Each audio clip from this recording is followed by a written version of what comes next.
Shanti Om, Shanti Om, Shanti Shanti Om. Om Shanti Om, Shanti Om, Shanti Shanti Om.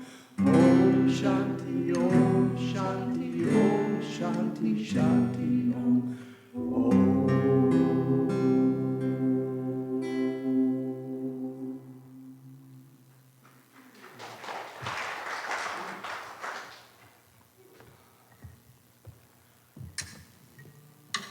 Good morning. How's everybody? Good, good. Well, let's talk. A couple of weeks ago, I was talking with Owen and Gary, and I told them, you know, hey, I got my topic. My topic's good. I don't have a title. And Owen, in his infinite wisdom, says, you know, what's love got to do with it? It would be a great talk title. And I said, you're right. So I began to play with it. And I have played with it for 2 weeks. And I got up yesterday morning and rewrote the whole thing. So, you know, you can do what you can do, and we'll see how it lands. I'm a word person. Something I learned a long time ago. Words are how we communicate.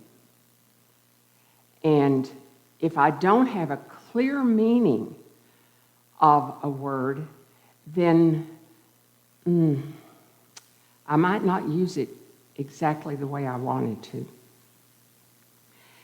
So the first thing I did, there were 2 words in this little question that caught my mind. Love and it. What's it? We'll talk about that in a minute. But let's talk about love first, because after all, this is February and it's, you know, the month of love and all that. Google defines love this way. An intense feeling of deep affection and a great interest and pleasure in something. Yeah? Yeah, it's that.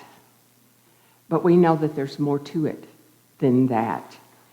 And Charles Fillmore had such a wonderful way with words. He really knew how to get to the true meaning of whatever. And in the revealing word, Charles Fillmore, who is our co-founder of Unity, says that love, the pure essence of being that binds together the whole human family. He also says it is an inner, an inner quality that sees good everywhere and in everybody. We just said that in Om Shanti. Love is the great healer and harmonizer. Love is so often confused with intimacy, connection, compatibility, as Google described it. Yes, it is that, and it is so much more. Love is a much greater force than that. Divine love is impersonal. It loves for the sake of loving. It is not concerned with who or what it loves, nor with the return of love.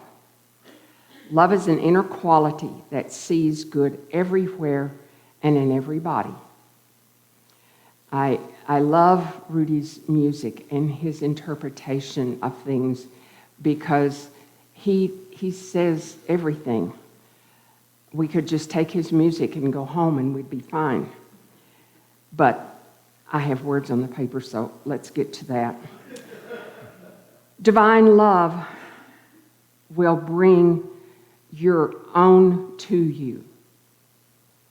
Adjust all misunderstandings and make your life and affairs healthy, happy, harmonious, and free. That is what we all want, right? A happy, healthy, harmonious life, free of anxiety and drama. That sound good to somebody? Yeah, I see heads nodding. In an article by Rocco Errico, one of the nation's leading biblical scholars, working from the original Aramaic and Persian text of Paul's first letter to the Corinthians, chapter 13. We've all been to a wedding. We know what it says. But bear with me. It begins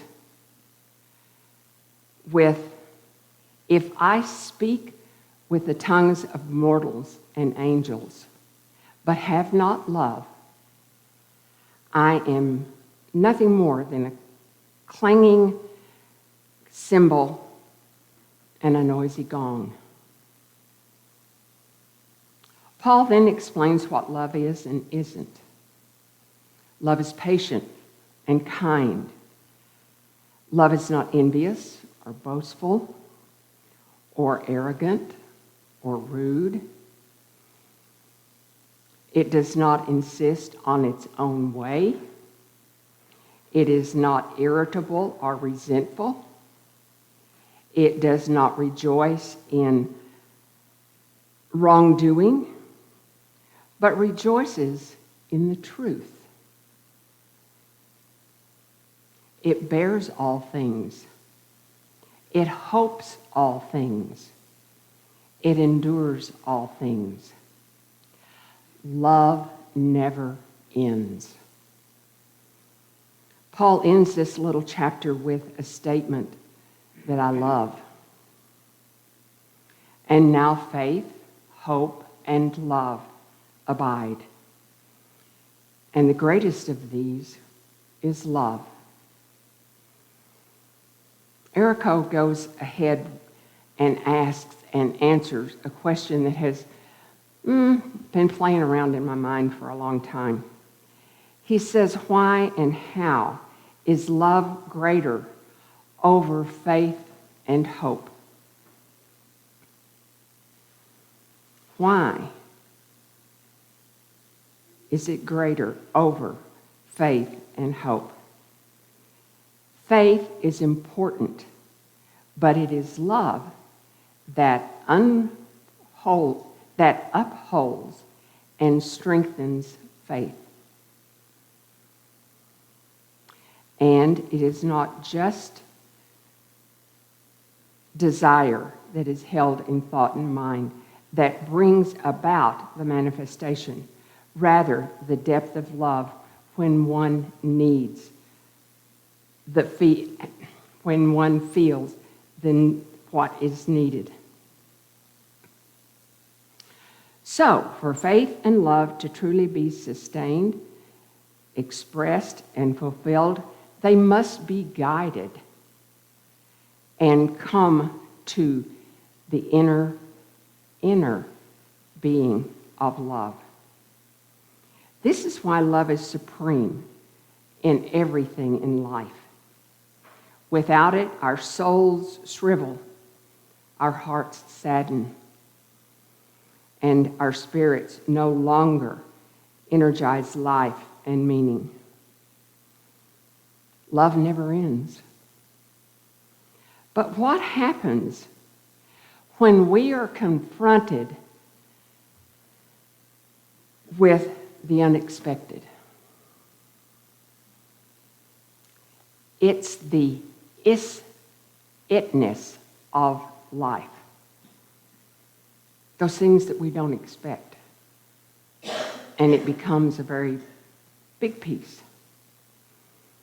I believe that what can happen when we are confronted with something so huge that we don't know where to turn,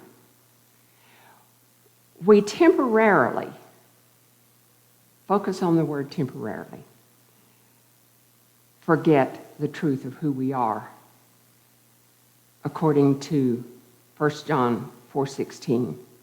God is love, and those who abide in love abide in God, and God abides in them. God is love. We are love.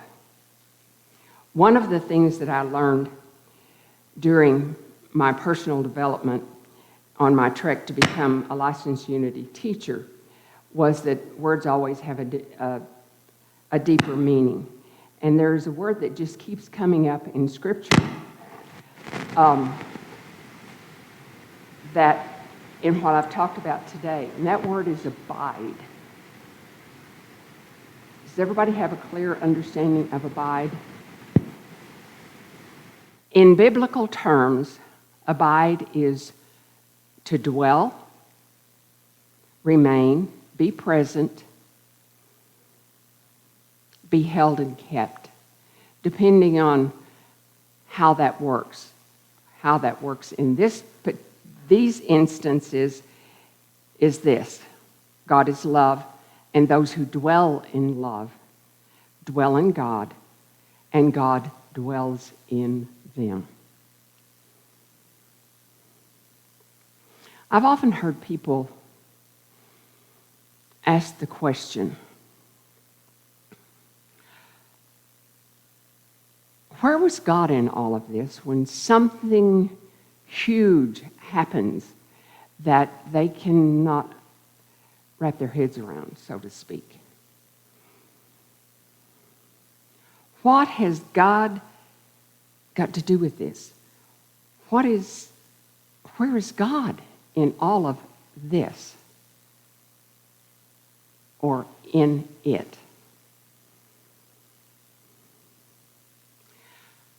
When a loved one is dying of dementia or Alzheimer's, where is God in all of that? Right there in the middle of it. Because you can never be anywhere that God is not. And God is there.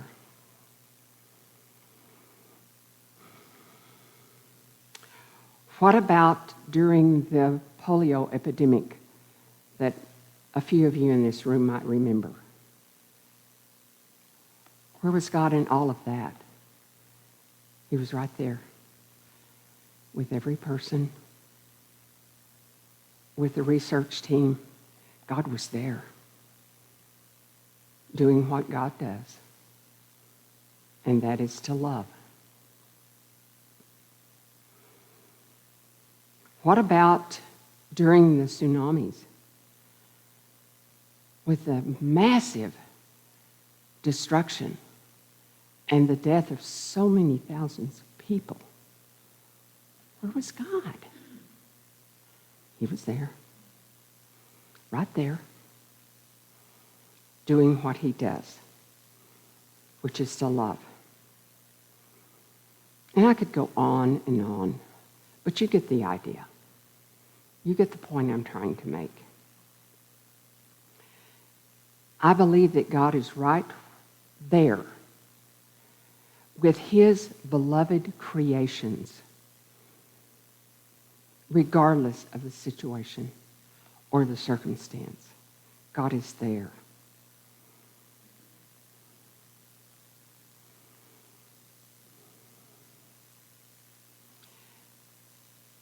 When we, as God's beloved children, God's beloved creation, we come into this world filled with all that we need to find the answers to our own questions. I believe that we all have different gifts. I certainly cannot paint like Tom Ricks. And there are things that I can do that Tom Ricks can't do as well as I can. Is there any difference in who we are? No. No. We are one. We're one. I believe that God is right there with me in all of this, whatever it is.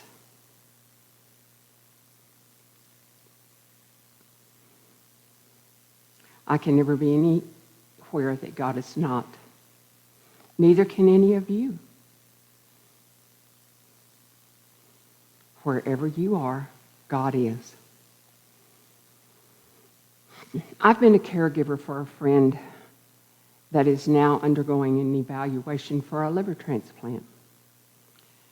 We've worked hard to get her to place. How amazing is it to consider that a piece of a living donor's liver can be transplanted in someone whose liver is failing, and after some recovery, they both walk away healthy and whole. Where's God in that? Right there, of course. There are two men in my life that I care deeply for that have recently received diagnoses that have caught them by surprise. One was diagnosed with small cell carcinoma that has metastasized to lesions on the liver and in the bone. He's undergoing chemotherapy and feels great, feels better than he's felt in months. And the cancer is incurable. Where is God in that? God's right there with him, with his wife, with his doctor, with his medical team. God is there. The other one is a 52-year-old who had 2 heart attacks in 5 days. And when he got to the emergency room, they found that he had had 2 heart attacks and had a hole in his heart. The surgeons were able to repair the hole in the heart, but damage was done to the liver, and he'll be on dialysis for a while. That's a temporary thing.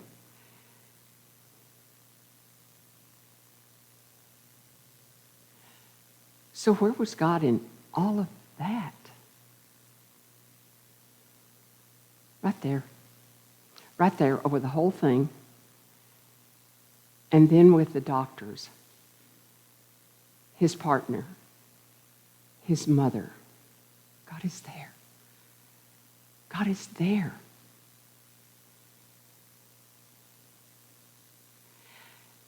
God has not abandoned any of us. We have not been abandoned.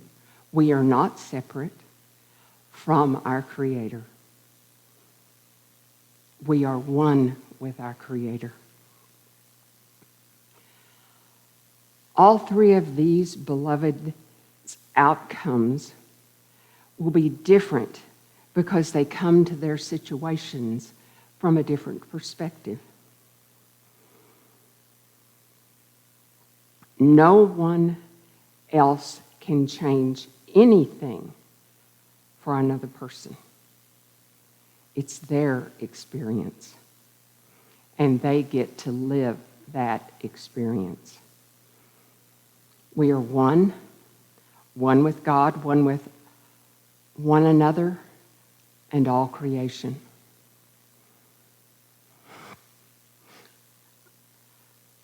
I found a story about crows What do you know about crows? What? They do. They do. They're very communal. They mate for life. And somebody has a couple that they've been tracking for 12 years. And 8 years ago, she flew into a car and broke her beak. He has been feeding her for the last 8 years, caring for her. They have babies, and they have a community of support.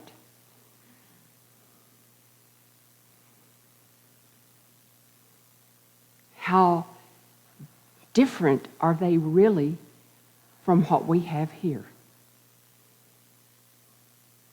Not much. We don't have wings.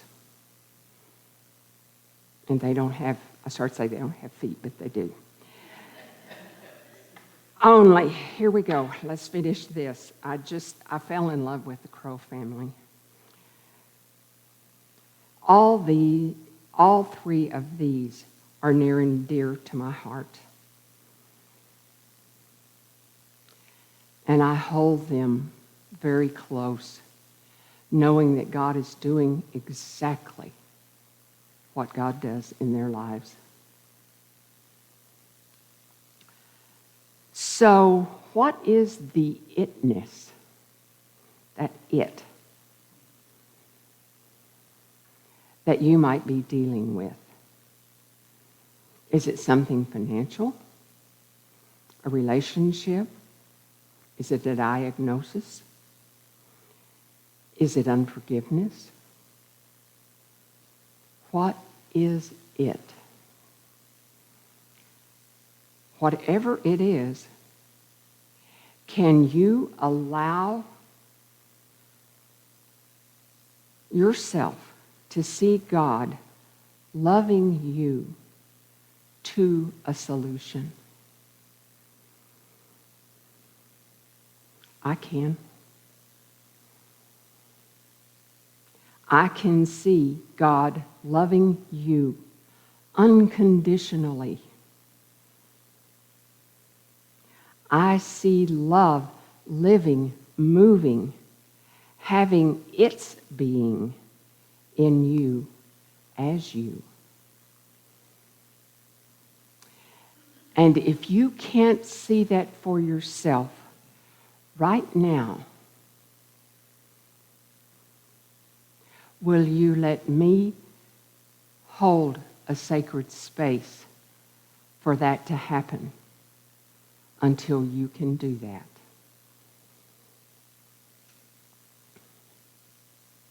So, what does love have to do with it? Everything. Everything. Namaste.